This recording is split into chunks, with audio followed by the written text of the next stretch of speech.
Hi, വീണ്ടും നമുക്ക് socks ഉപയോഗിച്ചൊരു പൂവുണ്ടാക്കാൻ പഠിക്കാം. അതിനായി ഗോൾഡൻ കമ്പി എടുത്ത് ഈ നീളത്തിൽ മുറിച്ചെടുത്തിട്ടുണ്ട്. ഒരു പൂവിന് ഇത്രയും മതി. മുറിച്ചെടുത്ത കമ്പി ഒരു റീഫില്ലിനകത്ത് ഇങ്ങനെ ചുറ്റിയിട്ടുണ്ട്. 5-6 ചുറ്റി ഇതുപോലെ കിട്ടും. ഇതിൻ്റെ രണ്ടറ്റവും ഒരുമിച്ച് വളച്ച് ഇതുപോലെ ചുറ്റിച്ചെടുക്കുക. ഇതിന് നമുക്ക് സോക്സിനകത്തോട്ടാക്കാം. ഇതാന്ന് സോക്സ് എന്നറിയാമല്ലോ.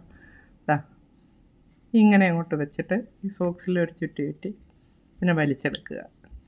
ഒന്ന് ചുറ്റി വീണ്ടും കെട്ടിട്ട് ഇങ്ങനെ 2-3 കെട്ടിടുന്നു. വലിച്ച് കത്രികയുണ്ട് പിന്നെ വേർപെടുത്തിയെടുക്കാം. ഇതളുകൾ കിട്ടിയിട്ടുണ്ട്. അത് നമുക്ക് ഈ കമ്പിയിലേക്ക് പിടിപ്പിക്കാം. അതിനുവേണ്ടി നമുക്കൊരു അല്ലി തയ്യാറാക്കാം. ഇത്തിരി കമ്പിളി നൂലെടുത്ത് ഒരു 4-5 ചുറ്റി മുറിച്ചെടുക്കും. ചുറ്റിയെടുത്ത കമ്പിളി നൂലിനെ ഈ കമ്പിയിലോട്ട് ചുറ്റി പിടിപ്പിക്കുന്നു. ഈ കമ്പിളി നൂല് നമുക്കൊന്ന് ചുറ്റാം. കെട്ടിട്ട് ഉറപ്പിച്ചു. അത് നമുക്ക് ആവശ്യം ഇല്ലാത്ത ഭാഗം കുറച്ചങ്ങ് കട്ട് ചെയ്ത് കളഞ്ഞു. ഭാഗം എടുത്ത് കട്ട് ചെയ്ത് മാറ്റി ഇതിൽ ഈ പൂവിൻ്റെ പിടിപ്പിച്ചെടുക്കുക. പിടിപ്പിച്ച് ചുറ്റിക്കെട്ടണം.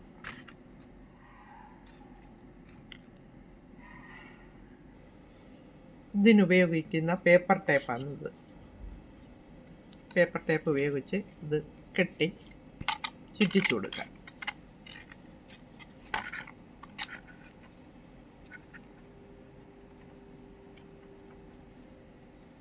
അടുത്ത ഇതെല്ലാം എടുത്ത് വെച്ച് കൊടുക്കാം.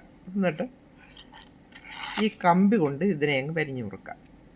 ചുറ്റി വെച്ചിട്ട് പേപ്പർ ടേപ്പ് ഉപയോഗിച്ച് ഇത് വീണ്ടും ചുറ്റിച്ചു കൊടുക്കാം.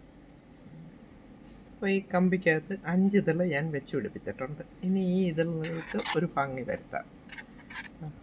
ഈ ഇതളിനെ ഓരോന്നെടുത്ത് ഇങ്ങനെ വളച്ച് വയ്ക്കുക.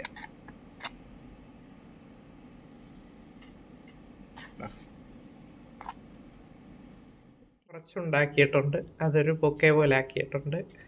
ഇത് നിങ്ങൾക്കെല്ലാവർക്കും ഇഷ്ടമായോ? ഇത് വളരെ എളുപ്പത്തിലാണ്. പ്ലാസ്റ്റിക് കവർ ഉപയോഗിച്ചും ഇത് ചെയ്യാം.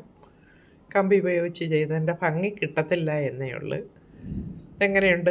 അഭിപ്രായം പറയുക.